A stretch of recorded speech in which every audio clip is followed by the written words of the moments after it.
আসসালামু আলাইকুম প্রিয় বন্ধুরা, এখন আমরা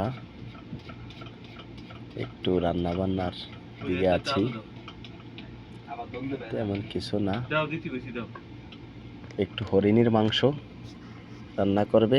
কালকে হরিণের মাংস কিনে নিয়ে আসছিল আমার ভাই শাহাদাত। 1 কিলো মাংস এই দেশে 30 রিয়াল নিছে মাত্র, আর বাংলাদেশে কিনতে গেলে লাগতো 3000 টাকা কেজি। এই দেশে হরিণের মাংস, মাংসের কালার দিয়েছে কেমন যেন টকটক করতেছে, হলুদ, সেই স্বাদ না। সে হরিণের মাংস। এই যে মশলা টশলা রেডি করছে, এই যে আমাকে বাবচ্চি সাহেব। আর এই লোক কিনে নিয়ে আইসো না, এই যে এই লোক পলায় চলে যাচ্ছে। আমার কি খোঁজো মুদির, কি তলাশ করিস?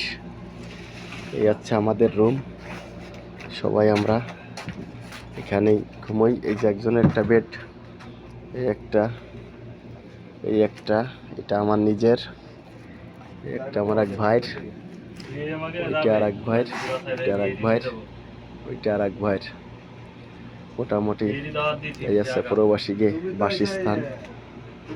প্রতিটা প্রবাসীদের 2টো করে খাট, একসঙ্গে উপরে একটা সিট, নিচে একটা সিট, আর আগে 2জনের।